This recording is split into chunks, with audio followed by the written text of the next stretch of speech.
Good evening, everybody. Whoo-wee. Here we go.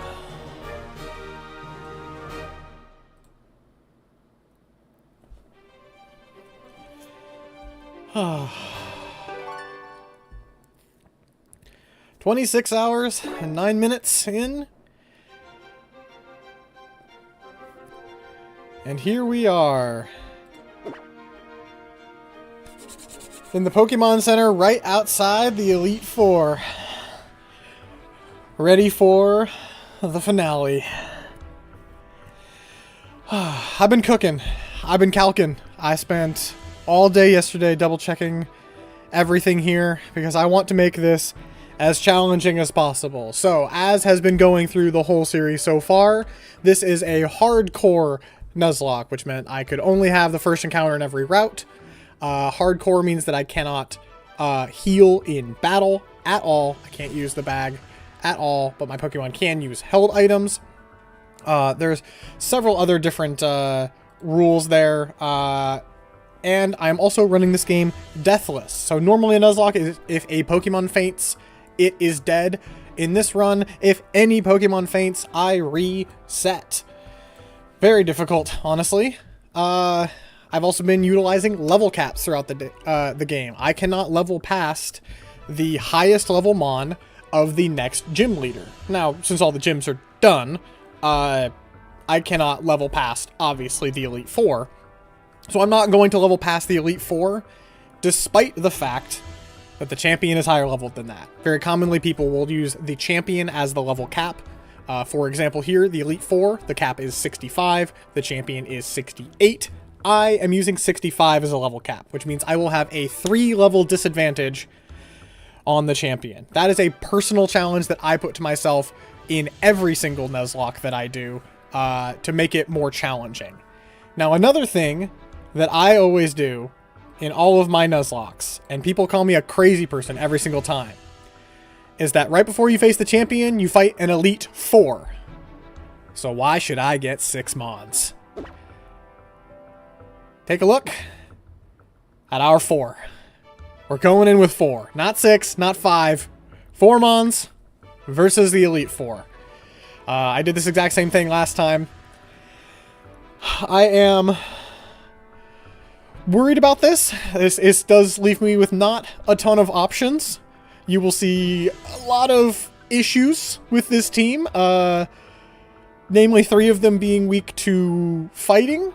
2 of them being weak to ground. There's a couple of fire weaknesses in here, which is not great since there's literally a fire type Elite Four.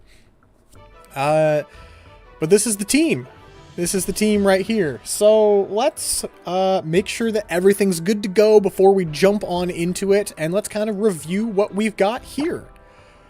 So we've got, first in line is Heliolisk. This is going to be my counter for the Elite Four water type leader Seabold.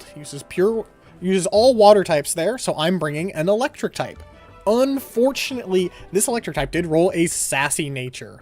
This is more of a glass cannon style of Pokemon, Heliolisk is, so it's pretty fast, really good special attack, not particularly bulky, although it does have some okay special defense. So we rolled sassy here, increasing that special defense, but lowering its speed, which is incredibly detrimental to a glass cannon Mon like this. However, on the plus side, I was able to train it up a little bit and put a lot of speed on it there. So you'll see that its speed is currently at 186.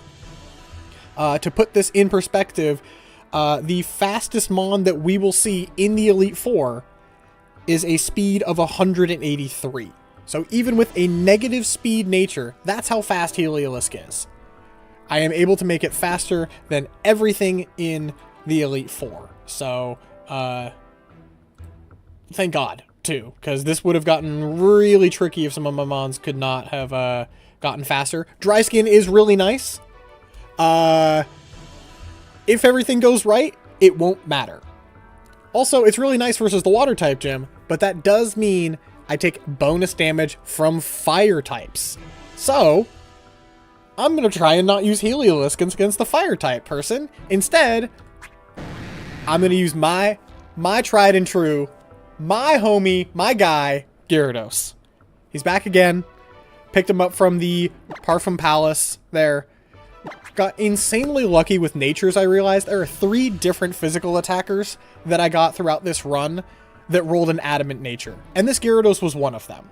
The other one being Talonflame. That was pretty insane early on for adamant acrobatics. And then I want to say the Furfrou I had in the early game was also adamant, which it's more of a bulky physical defensive wall kind of thing with Fur Coat, but the adamant ended up helping out in the early game.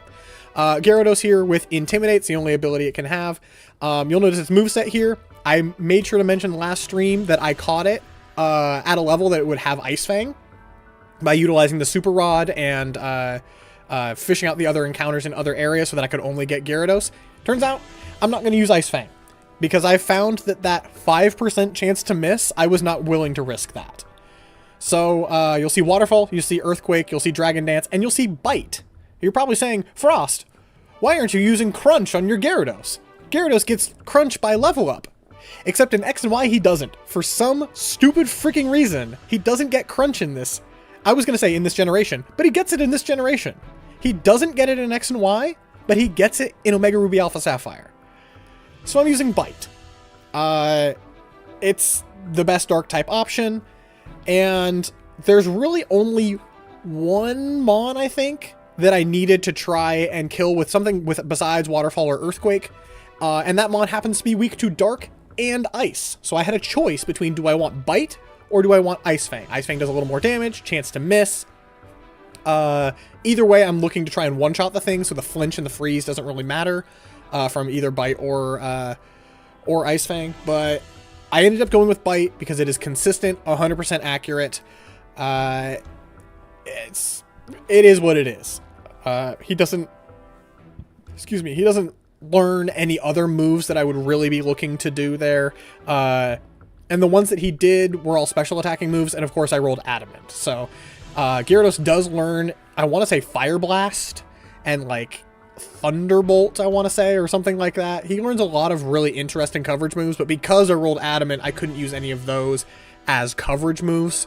Because actually, this might kind of tell you, the thing that is weak to Ice and Dark also happens to be weak to Fire. So a Fire Blast could have been really interesting, or a Flamethrower or something like that. So that's what I'm having to deal with there. This is my counter to the Fire type person there.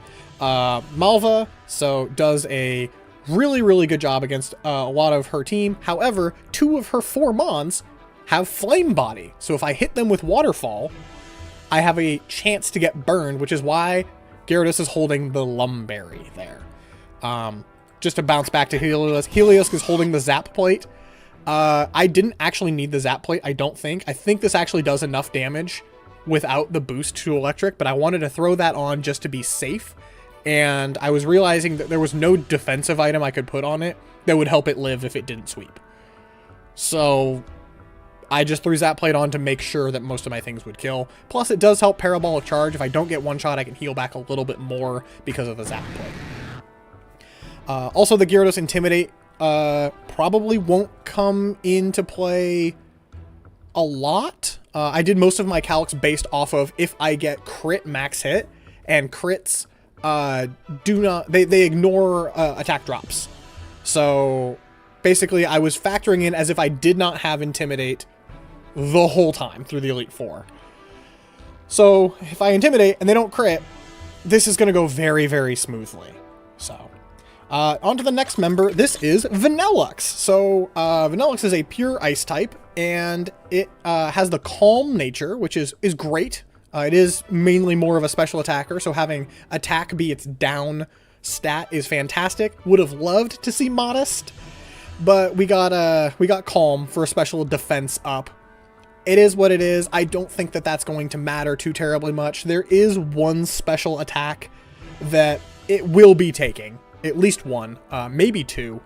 so I guess it can help a little bit. You'll also notice Vanilluxe also has a Lumberry. There's a couple of other secondary effects that I wanted to make sure that I didn't get hit by. Things like Flamethrower Burns, Sludge Bomb Poisons, Poison Jab Poisons, Flame Body Procs. These kind of things are all up and down this Elite Four.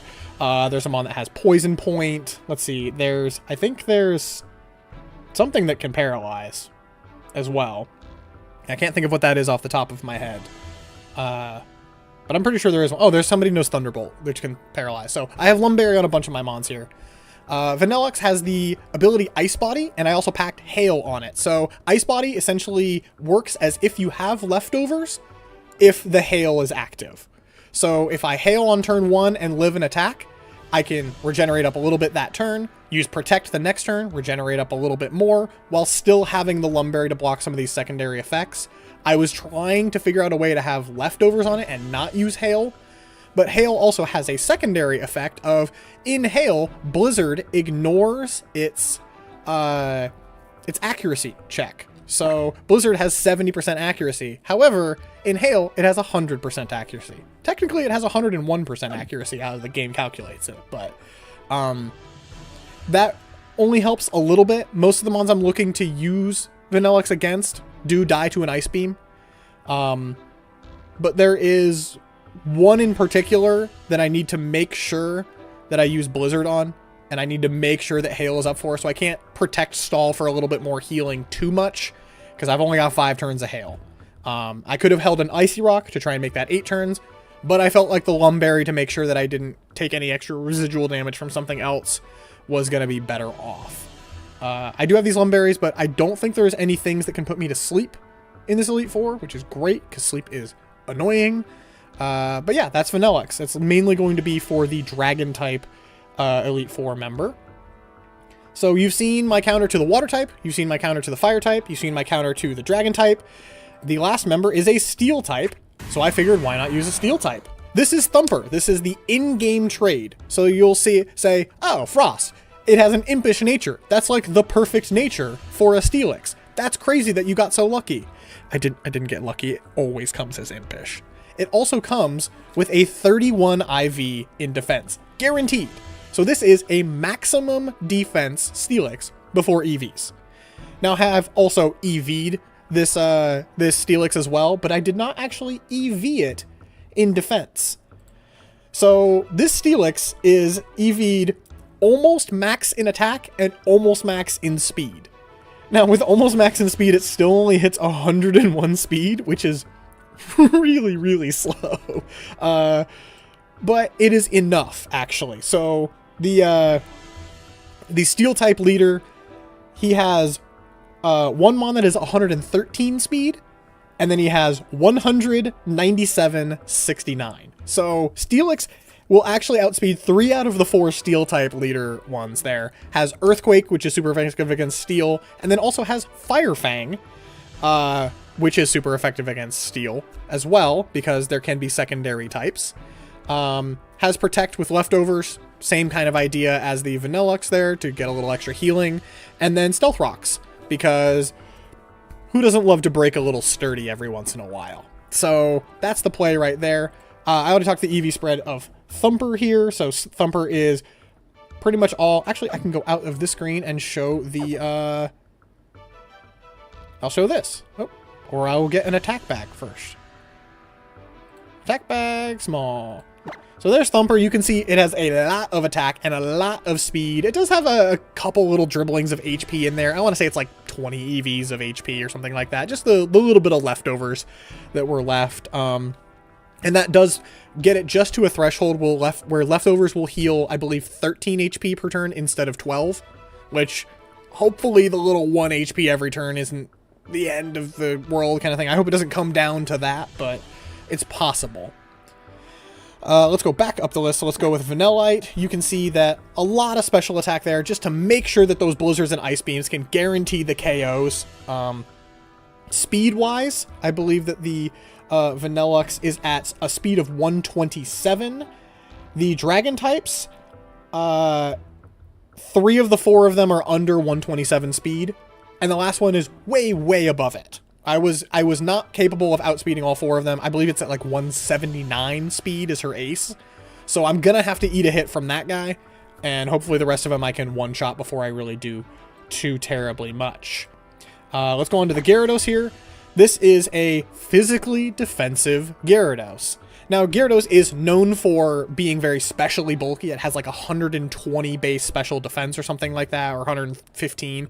Very, very good special defensive. Usually shores up its physical defense with Intimidate. But as I told you earlier, I did not factor in Intimidate. I felt like because they can crit and get around it, I need to calc around that and pretend Intimidate does not exist. So I built very, very physically defensive, which means that Gyarados actually has the exact same stat in special defense and physical defense. I did not aim for this, it just happened that way.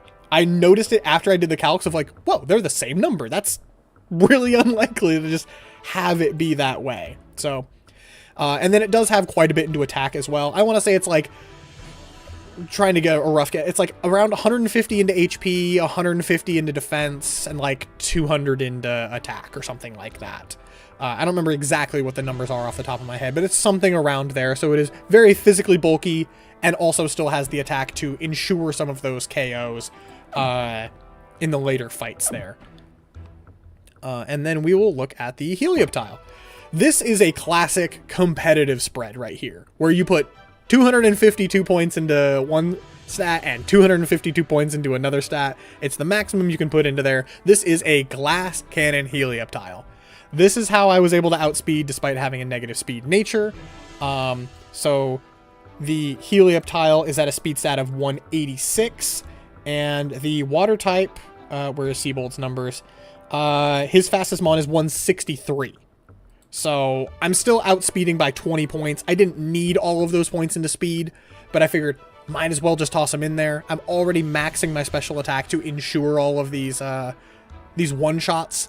Might as well just toss them into there. I could have done a little bit of HP or something just in case they do get a hit off on me. But I decided to go for that. So I've already kind of nailed down here then what the 4 Elite Four members are. Now, for the champion, it's going to be your boy. It's going to have to get handed off to Gyarados once again. Why wouldn't it? And if you watched my previous Nuzlocke, you're going to notice that there's going to be a significant similarity between how I handled Cynthia and how I handled Diantha. And it's going to be click Dragon Dance with Gyarados and then kill everything. And hopefully that works. With an adamant nature and 200 EVs into attack, or 204, whatever he's at, a lot of attack investment, Gyarados still needs to get to a +2 with Dragon Dance to be able to kill like half of her team. So if I can't get to +2, if I get chipped down, if I get secondary affected, I do have the Lumberry, so like if they poison me once and then I try to go for a second Dragon Dance and they poison me again, I'm just poisoned and I'm screwed. There is so much variation there. That's why I tried to eliminate some of that by removing the chance to miss Ice Fang, because that could mean that an Ice Fang miss wipes me, and I don't want to wipe on the champion. So that's the team. As is typical, I'm going to save here to populate my calculations page. Not that I haven't done that already. I've already done these calcs a ton of times. I've also picked up 20 each of a lot of these healing things. Actually picked up 30 hyper potions as well as 10 full heals. I've got all of the ethers and max ethers that I've picked up throughout the game. And I'm actually going to use a PP up on Blizzard here, and then I could go Protect maybe for one of them. I think I'll save the last PowerPoint up for now. They're at 65, which is the level cap.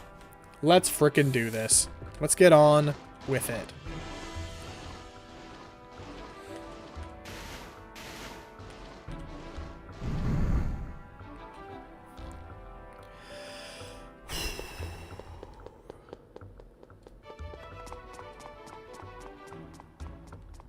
You get to walk by all of these cool pictures and stuff like that of different things in the game and like the history of the game and stuff.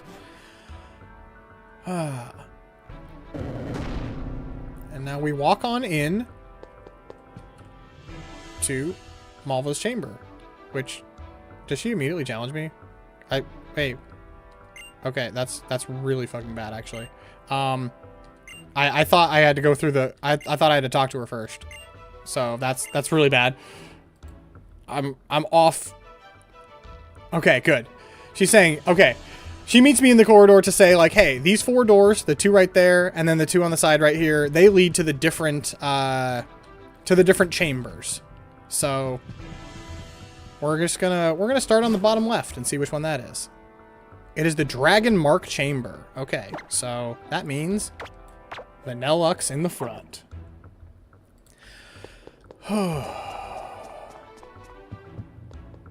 I was not expecting to start with this one. I didn't know which door led to who, but, yeah. Oh, one other, thing I mentioned, I haven't Mega Evolved this entire game. That's another, challenge that I put on myself there. And as you see from my items, I'm not planning on doing it either. As Gyarados and, Steelix both can Mega Evolve, but I don't have... 1, I don't have the stones for them, and 2, they're holding different items, so... Alright, this is Drasna. Hello, Drasna. Let's go ahead and pull up Vanillux versus her lead, which is Dragalge, I believe. Oh goodness, hello to you. Welcome, welcome, come in. You must be a strong trainer. Yes, quite strong indeed. That's just wonderful news. Basic opponents like you and your team will make my Pokemon grow like weeds. Alright, so, versus Elite Four Drasna, the Dragon-type Master. We have a Vanillux with 140 into HP, 220 into special attack, 148 into special defense, and a calm nature. And this is Dragalge.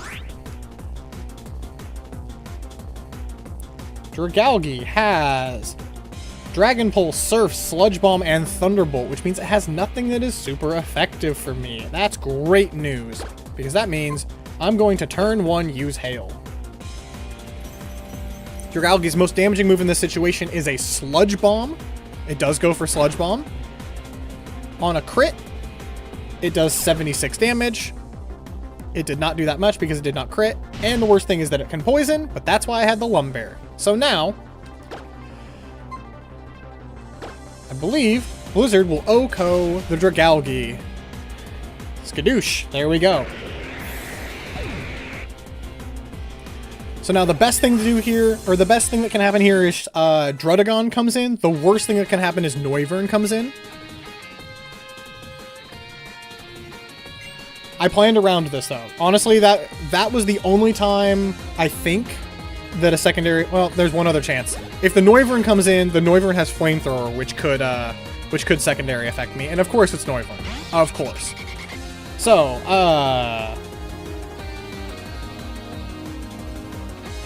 So I am going to Protect. Because that was 1 turn of Hail with that first Blizzard. This is the 2nd turn of Hail. He does use Flamethrower, which is what I figured. I get a little bit more Ice Body healing. I'm almost back to full. I don't actually need to use Blizzard here, I don't believe. Noivern's going to go first because he's faster. Flamethrower crit max damage does 120.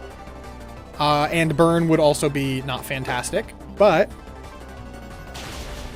Oh boy! Yep, that was a crit! So he did 100 and something.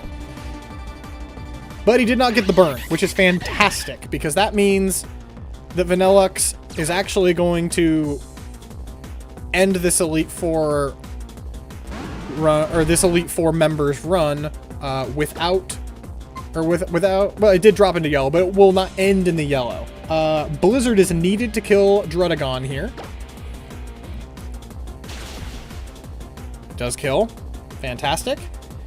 And her last mon is, unfortunately, a Dragon and Flying type, which is 4 times weak to Ice. The Hail did stop, but that is okay, because Altaria dies to an Ice Beam. And there we go. 1 Elite Four member down.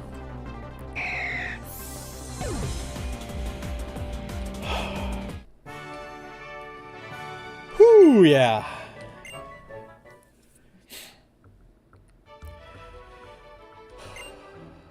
And that was with getting poisoned turn 1 and crit turn 2.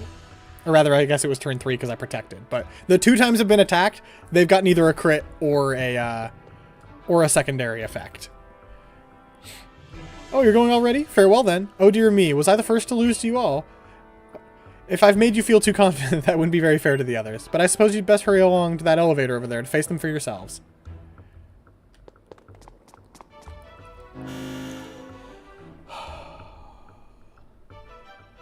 Alright, so I started bottom left. Let's go bottom right now. The Blazing Chamber? This is Flood Chamber. So this will probably be the easiest. This will probably be the easiest Elite Four here. While I am not going to be using Vanillix the rest of the time, I am still going to heal my team up and get them ready as if they were going to come in. I'm just going to re-up all of those kind of things. Yes, Nuck, I am doing the classic Beast with Guns strat of being 3 levels under-leveled the champion and only bringing 4 mons into the Elite Four.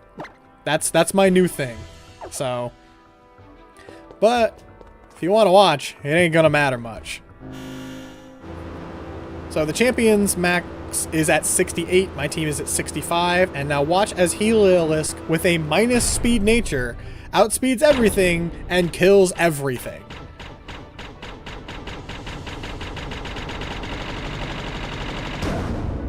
What the?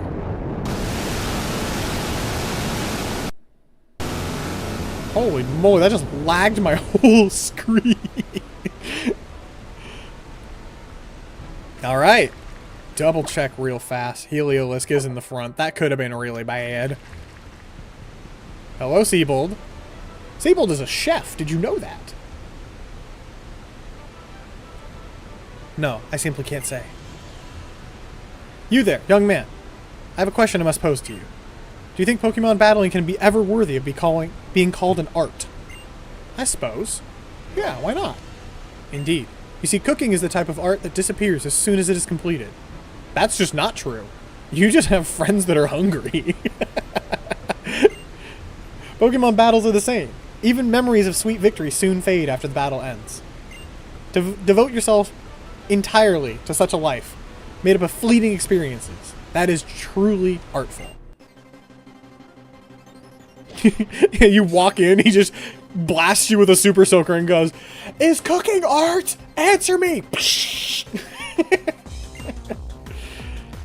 Seabold sends out Clawitzer. Clawitzer is such a fun mon. It actually has an ability called Mega Launcher that boosts all Pulse or Sphere moves.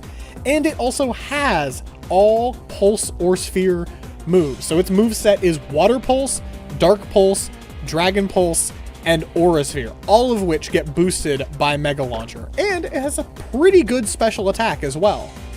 It's a real shame it's weak to Thunderbolt, though. I'll see you later. Now, undoubtedly, Gyarados comes in here, because the game sees that I am weak to ground. Although he could send in Barbaracle, I think it's more likely he sends in Gyarados. He does send in Gyarados because this Gyarados has Earthquake. I'm weak to Earthquake. He intimidates me. However, I'm a special attacker. Thunderbolt.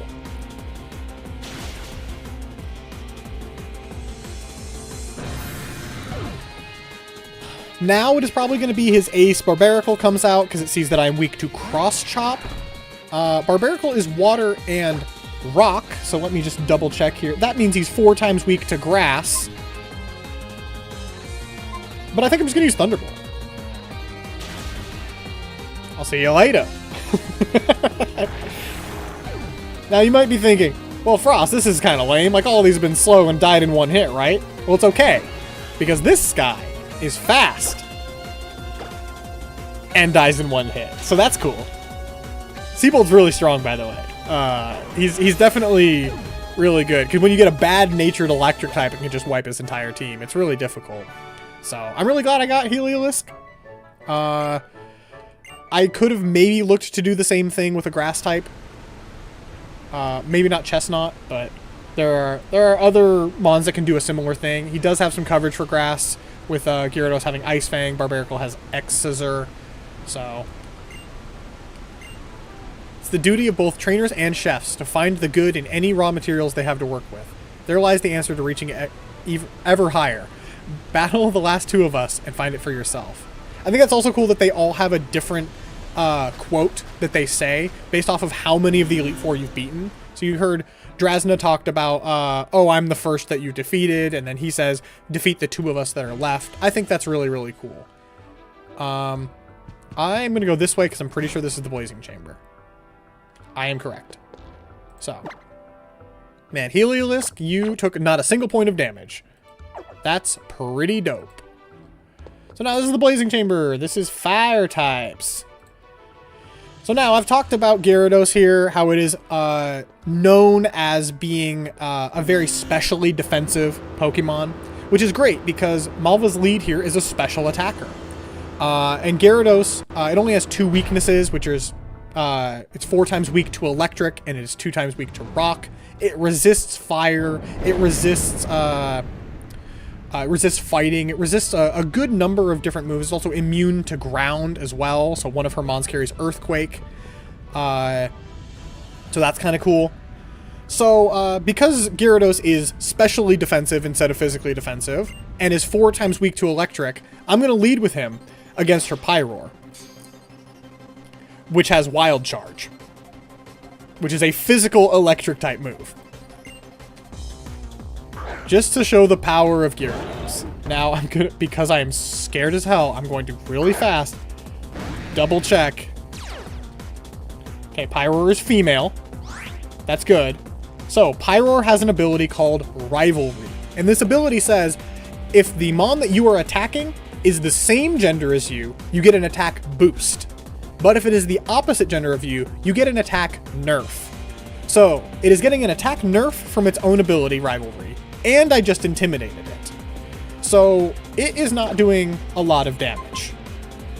Needless to say, I'm not too terribly worried. So, because with Rivalry and Intimidate, and it's going to outspeed me here as well, it's going to go for Wild Charge. And the quad effective move is going to do 1/4 of my health. And then I'm going to Dragon Dance. And I'm going to double check my calcs here. I could have killed this with Waterfall without Dragon Dancing, but I needed the Dragon Dance for some other people as well. So, do I risk the crit and go for 2? No, I think I just take it out. So then, a +0 Waterfall would have taken it out. Especially after the Wild Charge chip, for sure. So Gyarados will hit level 66 off of that. I didn't really need these level ups, but I did kind of put them close to leveling up the next one by doing a little bit of grinding. This is Torkoal. Torkoal is very, very physically defensive.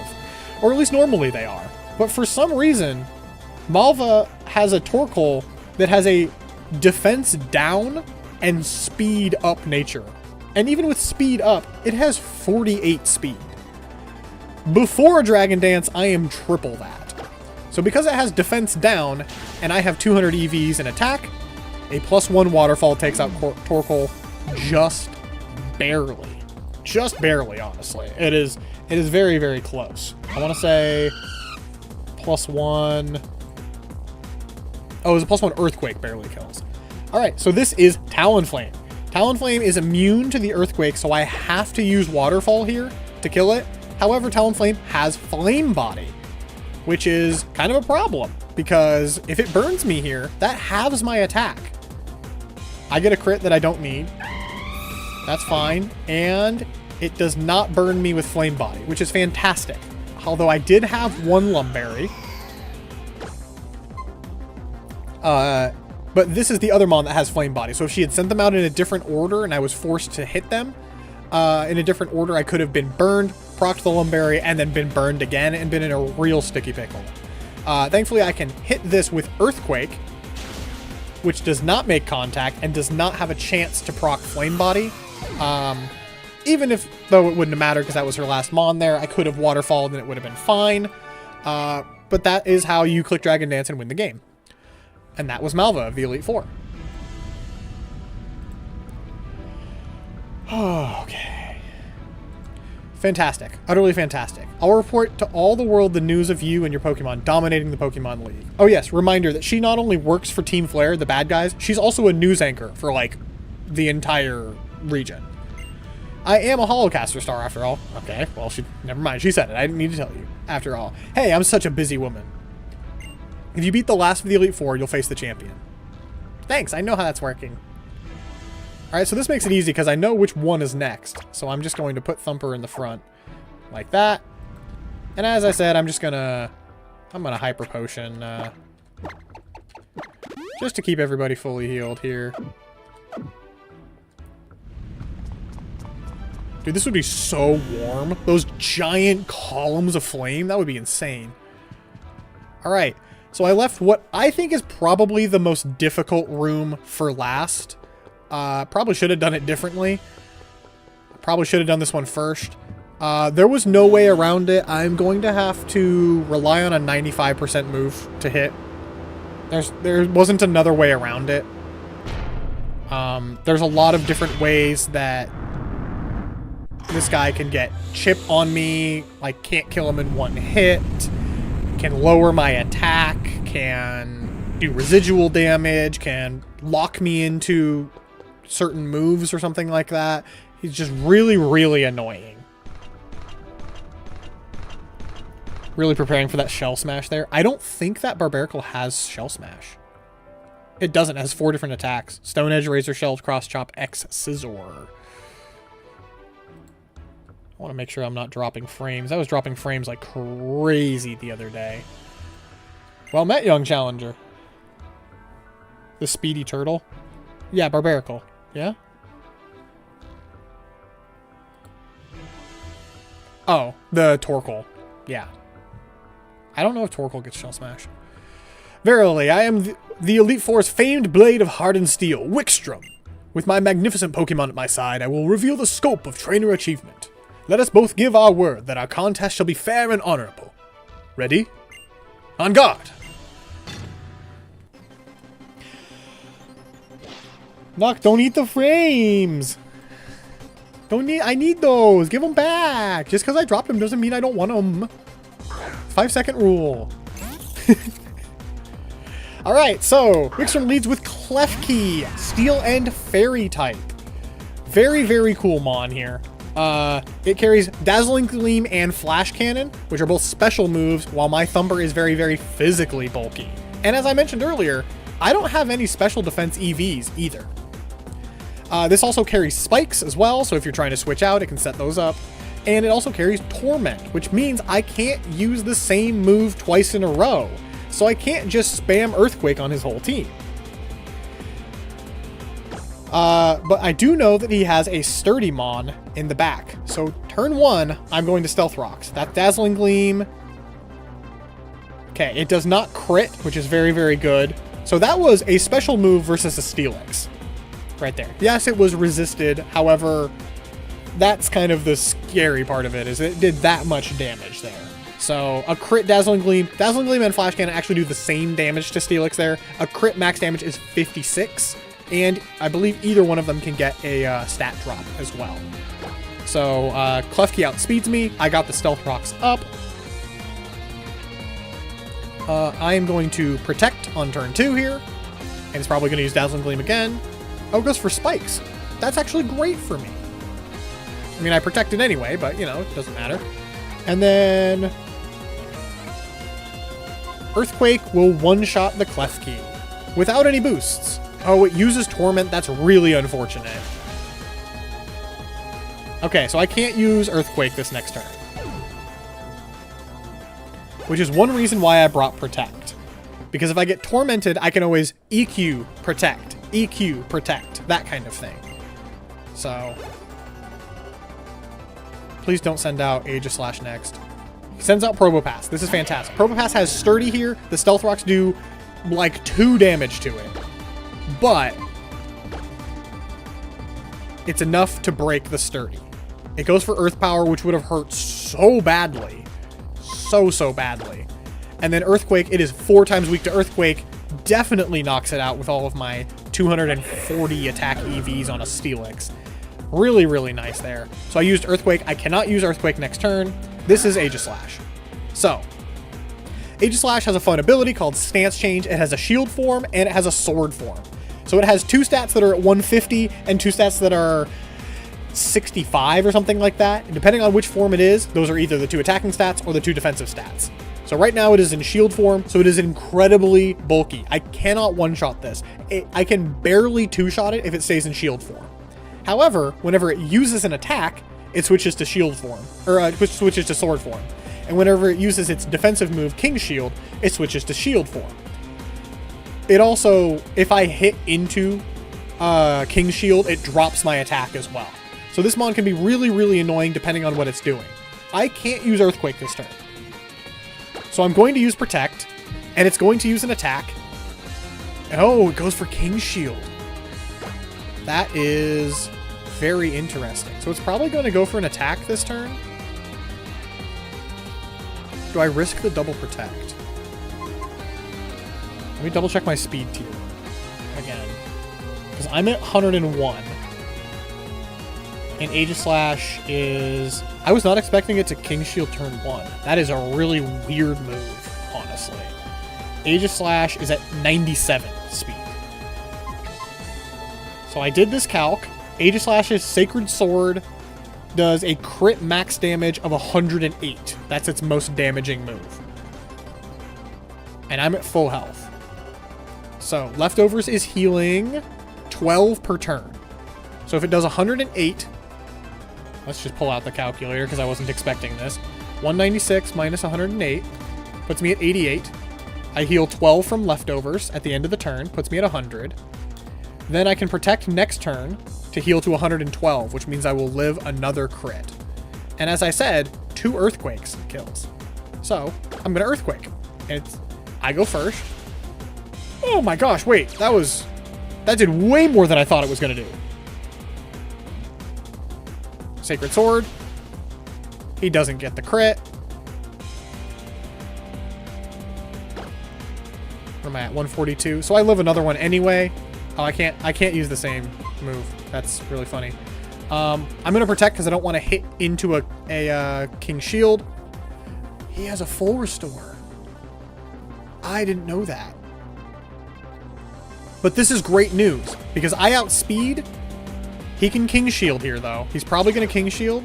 Yes, he does King Shield.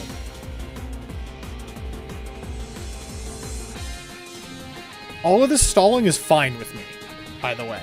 Because I'm healing every turn, and he's not.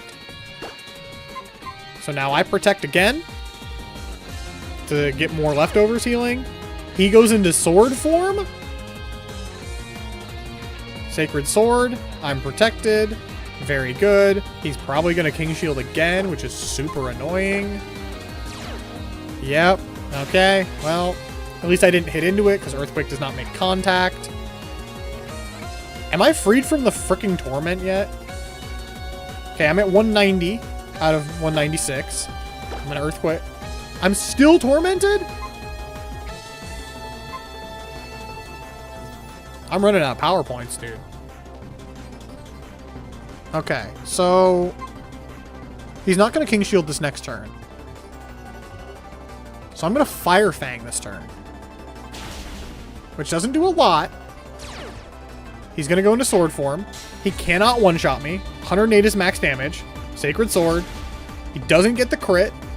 So I can still live one more. This is why this guy's so freaking annoying. And now he's going to freaking King Shield again. He doesn't. And Earthquake picks up the kill. Huge. Oh, that's why Aegislash is so annoying. Because you never know. Because he has priority moves with King Shield. He can also have Shadow Sneak as well. Although this one does not. I totally forgot about Caesar. I did not even remember that that was in the back still. I thought I had taken him out. So I am going to get a little bit of extra healing with Protect. Just to make sure. Max damage that Caesar can do to me is basically nothing. So if I miss Fire Fangs here, that's not the end of the world. But I hit it, it's 4 times weak, and he goes down. Most damage that Caesar can do to me is 34 damage with Night Slash crit. And then I heal 12 at the end of the turn with leftovers. So, wow. Thumper actually hit 67. Oh, because he's traded. He gains bonus EXP. That's awesome, actually. Yeah, 34 on crit when I have like 196 health is crazy. Oh, sorry. My will, which even shakes spears, trembles at so fine a battle as this. I am undone. Good sir, you are indeed our equal, and worthy to enter this lofty hall. The time has come, at last, for your greatest challenge. Now, show our champion the same strength you have shown us.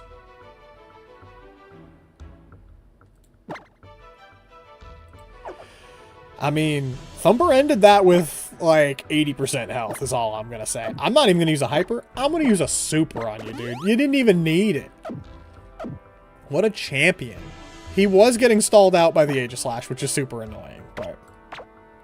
Alright. And now it's time for the One Fish Show. Mr. Fish, all grown up, ready to put this thing to rest. We double check. Oh. We double check everything before we go in. We have a Gyarados that has a Lumberry. That's very important. We have an attack stat of 245. I needed an attack stat of 242. That was what my calcs were based off of, so it's only good from here. Physical defense of 152 to live 2 hits from... Two crit poisons from one of the things there. I'm at 154. I have 130 speed, which I don't believe matters. Yeah, because I was at... Oh, actually, 130... 130 speed ties Gardevoir before it Mega Evolves, although I think it will Mega Evolve turn 1 no matter what. So that shouldn't matter. And then it gains speed, so it's faster than me. So Hawlucha's going to outspeed me. And I will outspeed everything else until Gardevoir comes out. I think Gardevoir always comes out last. In all of the research that I did not see a single time that Gardevoir came out before the very end. So then I'm feeling pretty good here. So I still outspeed there. Special attack, who cares? Special defense being at 154 now instead of 152. I doubt it's going to matter. And then 3 extra health points. Not bad. So... this fight can get hairy in a hurry. So, because I think Gardevoir only comes out last, I will kind of explain why, if it doesn't come out last, this is a problem. So Gardevoir, when it Mega Evolves, has the ability Pixelate, which normal type moves become fairy type moves and get a 30% damage buff, which is really scary. It does a lot of damage. But what's really scary is before it Mega Evolves, Gardevoir has the ability Trace, which means when it switches in, it copies my ability, which is Intimidate, and then it triggers Intimidate, lowering my attack. So that's why I need to get at least 2 Dragon Dances up, because I cannot one-shot the Gardevoir at plus 0. So if I only have 1 Dragon Dance up and it takes away my attack buff, I can't one-shot. So I need to be at plus 2, so when the Intimidate triggers, I'm still at plus 1, and a plus 1, I'm pretty sure, will kill. I'm almost positive that I've got the calcs correct on that one. Gardevoir is not particularly that bulky on the physical side, so... most of her mons are not too much of an issue. She has Hawlucha, she has both of the fossils, she has the pseudo-legendary Goodra, she has a Gourgeist, which was the mon I was alluding to earlier on, that is weak to dark and ice and fire, and then Mega Gardevoir. So, some of these mons are going to be a problem, some of them are absolute pushovers. So, as you must know, I'm the champion, Diantha. Oh, but you're the child I spoke to in Luminos City, and Coumarin City, aren't you? Then that means that you're also the one that dear Augustine said, oh, of course, how could I... Sorry, she calls the professor Augustine, because that's his first name. Augustine Sycamore, I believe. Of course, how could I... Oh, I must look like such a fool not to recognize you sooner. You and your Pokemon are the ones who stopped Team Flare for us all. It seems wrong of me to say this, but thank you. You saved us all. I can't wait to see what you and your Pokemon are capable of now that I know exactly what it is you've done already. I need a drink of water. I've been talking too much. I'm losing my voice. versus Diantha, the Pokemon League champion. And she immediately leads with what is kind of a problem. So, the one thing that you probably haven't noticed about this Elite Four, because I have calced so well to get around it, is this Elite Four has some insane coverage moves across it. You saw a Sacred Sword from Aegislash, as well as having stabs. You have Probopass, a Rock Steel type that also has Earth Power. That thing also carried Discharge. Seabold's team, I mentioned, his Clawitzer has Dark Pulse and Dragon Pulse and Aura Sphere. Gyarados has Earthquake, Ice Fang. Barbaracle has 4 different coverage moves. Like, there is coverage moves galore in this entire place. And that does not stop at the champion. This Hawlucha has Flying Press. It also has Swords Dance, so it can start to do crazy damage. It has X-Scissor, and it has Poison Jab. Poison Jab is actually the issue here. So, I'm going to double check my notes here. Turn 1, I need to Dragon Dance. The reason for that is, I'm only at 128 speed right now. This Aegislash, or this Hawlucha's at 170 something. But after one Dragon Dance, my Gyarados, wow, that was really scary. My Gyarados is at 192 speed, which is enough to even outspeed Mega Gardevoir. I can't believe he just Swords Danced. That is the best news I've had all day. So, Dragon Dance. If he went Poison Jab turn 1 and poisoned me, I had a Lumberry to block the poison. But if he doesn't poison, I can go for a second Dragon Dance to set up for later. He did Swords Dance, which means his Poison Jab will do double the damage, but it's as if he does Poison Jab and then a second Poison Jab, but now he only has one chance to poison me. So I'm going to Dragon Dance. Now, if he crits here, that's really unfortunate. He goes for a second Swords Dance. Oh my lord, this is the best news ever. This is fantastic. You know what? I did not anticipate him to get this. I mean, I was not calculating around him getting this this greedy. So, what's the worst you can do to me? At +4, a crit Poison Jab doesn't even kill me. In fact, it doesn't even do 70%. Do I go for a third Dragon Dance? I mean, I could. Do I need a third Dragon Dance? If Gardevoir comes out early, that's a problem. But because I'm still full health, I think I cut my... I run away with my wins here. So, what is it? +1 Waterfall will kill Hawlucha. I'm at +2, so I just take the kill where I can here. He got greedy. I'm full health. And I didn't proc my Lumberry yet, which is fantastic. Although I don't know if there's much that can even proc it now.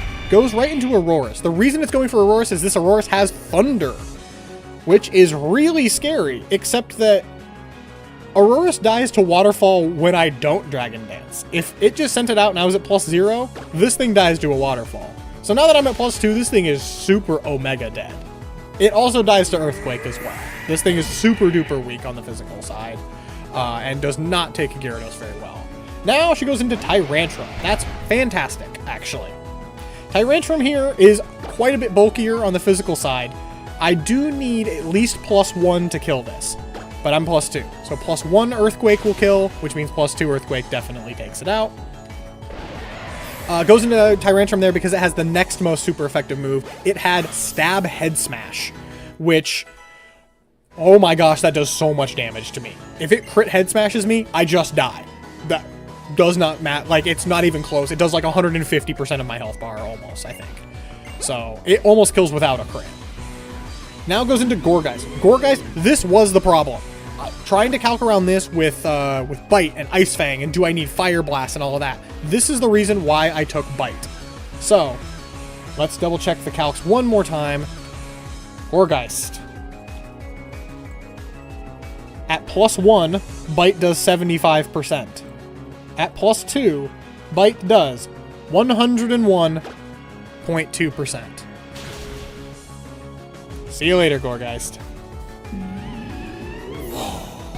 That was a problem right there. Which means that the next Mon is guaranteed to be Goodra. Now, Goodra is really, really specially bulky, but this one is actually surprisingly physically bulky, as it is an impish nature. Now, those of you who know Pokemon are like, oh, that's really bad, right? Yes, because Goodra's weakest stat is defense, and it's one of its best stats is special attack. Its second best stat, actually. So the way that impish works is it takes 10% of its special attack away to give it 10% more defense. But its defense is so low that it's giving such a little boost for nerfing its special attack by a huge amount. So, because of that, Goodra, max damage it can do to me with one hit is only 100 damage. With a stab Dragon Pulse. Goodra is also bulky enough, though, with its HP stat, that I cannot kill this thing at +1. I needed +2. But as I mentioned earlier, I got 2 Dragon Dances off, so that's a +2 Earthquake right to the face.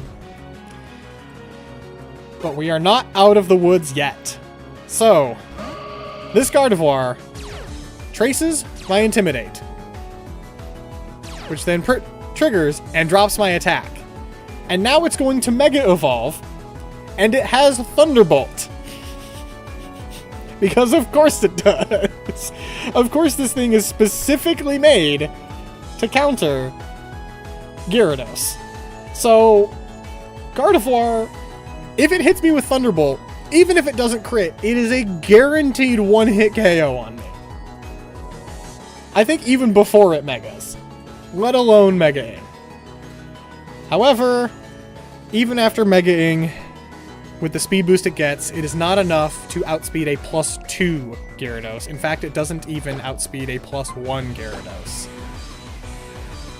So we get to see this really cool transformation and a loud scream before it gets absolutely steamrolled by Mr. Fish.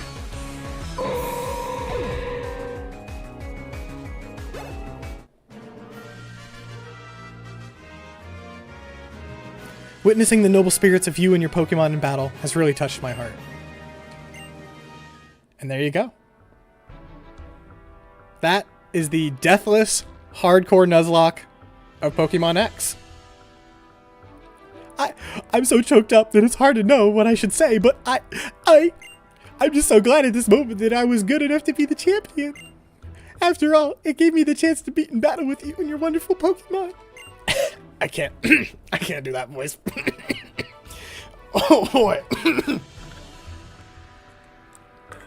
Now I understand why dear Augustine, Professor Sycamore said he needed to get Lumio City ready for the new champion. But before I take you there, my dear bees, would you mind coming this way with me?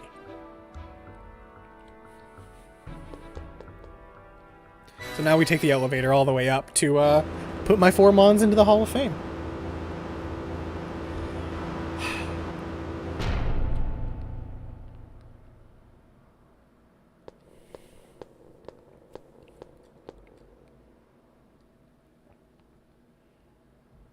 Here we are.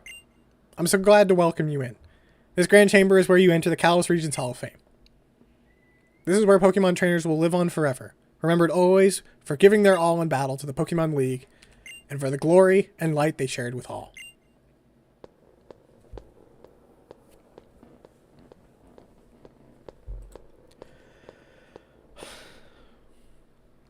Come, bees. Your love for your Pokemon, and the way that those Pokemon gave everything they had in battle for you. We'll record them all right here for eternity.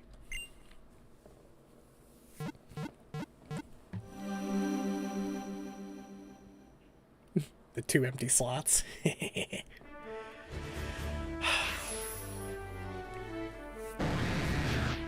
There he is!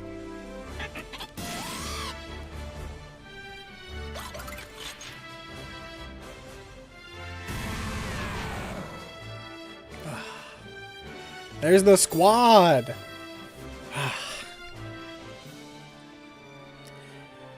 That actually means a lot to me.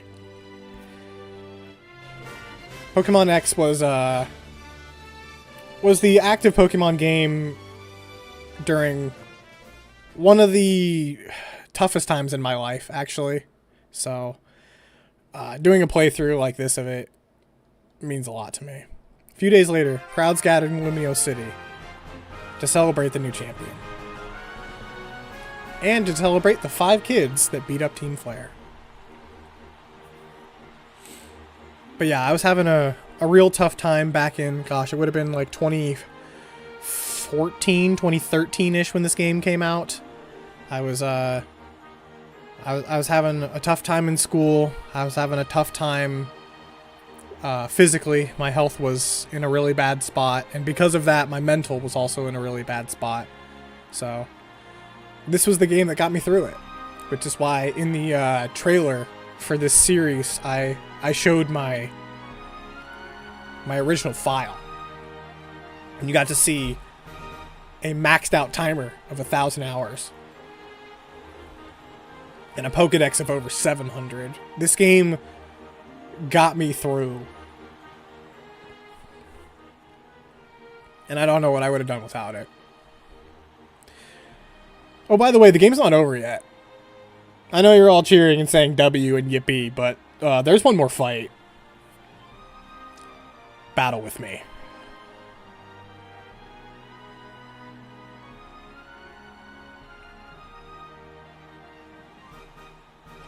I want to know what a trainer is.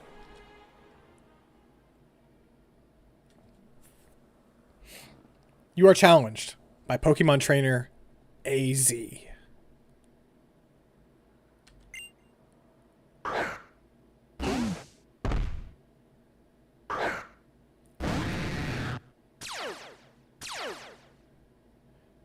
Dude, that's crazy. I can't believe they got the Kezu theme for this battle.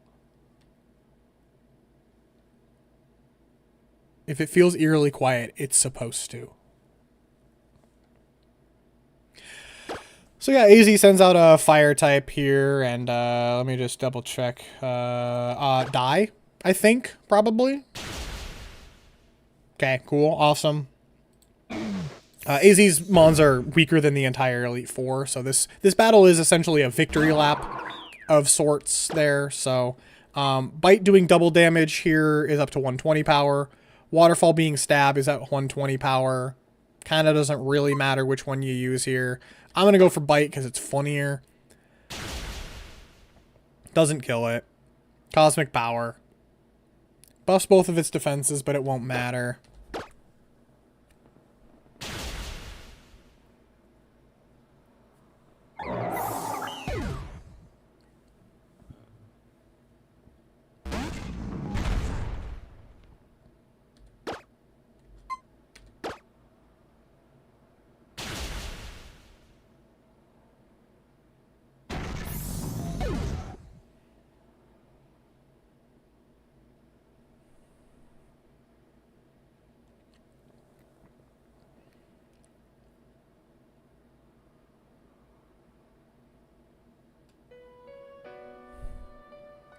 Thank you very much for battling with me. Now I finally feel free. Free from the part of me mired in sorrow. The part of me that built the ultimate weapon.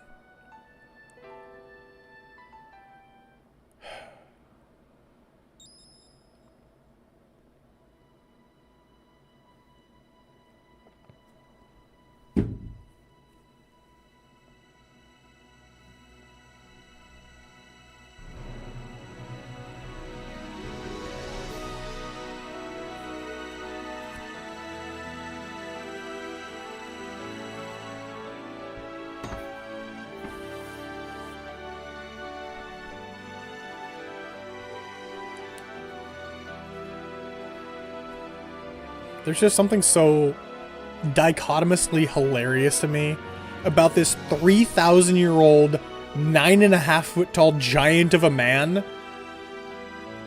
to his knees weeping over this, like, 8-inch-tall little fairy with a flower. It's just so funny.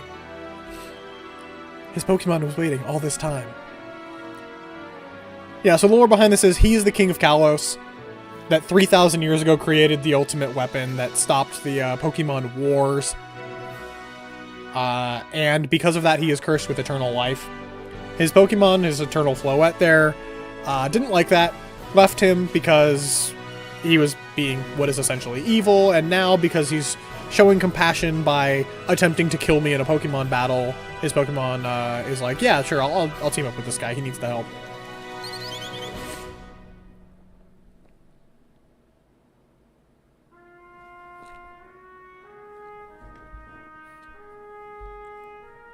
GG.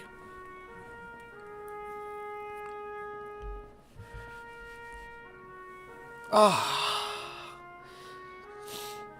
I'm so glad most of my calcs worked out there. I was really scared.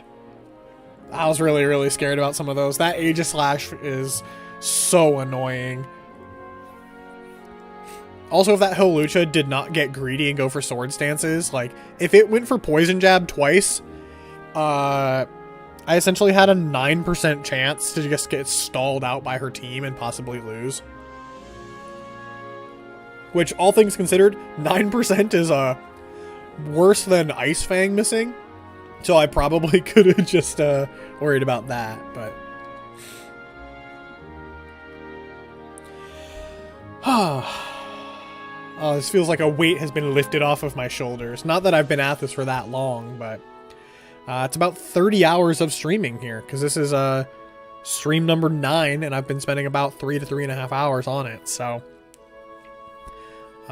understandably, this game takes a little bit longer for those that have not played nearly as much of it, but I am very excited for the coming year, because we are very likely to get an announcement for another Pokemon game at some point in the next, I would say, 6 to 8 months, and as is tradition now, if they reveal a remake game of any kind, I will be Nuzlocking the previous version of that game. So if they say there's going to be a Black and White remake, I will Nuzlocke Black and White.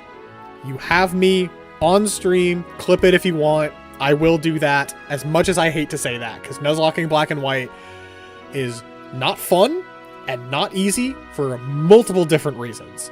But if they say they're going to do a Black and White remake, I will Nuzlocke Black and White. If it is going to be another Gold and Silver, a Johto remake game, I suppose that I will go replay... I'll probably replay Heart Gold, Soul Silver, not the original Gold and Silver, just because the age has really started to show on some of those original games. But I would be fine with that one. I very much enjoyed Heart Gold and Soul Silver. I actually have already done a challenge run of Heart Gold and Soul Silver, although it was before I started my streaming here. I did a solo playthrough of Heart Gold Soul Silver with level caps and everything. I believe I also did it hardcore. I don't remember, but I do remember being about 10 levels under Trainer Red and still wiping him with a single Pokemon, and that felt really, really good. So maybe I'll do a fun challenge run instead of just a Nuzlocke or something like that. We'll have to see, but yeah, that's my plan right now. And in all likelihood, we won't get Generation 10 for probably at least 2 years now, probably 3 at this point. So is there a way to skip this maybe?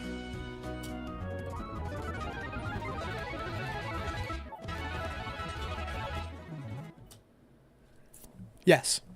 Yes, there is. And that's Pokemon X. There you go. Thank you guys so much for tuning into the finale. I had a ton of fun with it. I will be scrubbing through the VODs of this and make sure that those the VODs on my YouTube channel are nice and good there. And maybe I'll put together a little bit more compact video of the actual Elite Four and Champion fight at some point as well. But that's kind of all I had for today, was this. So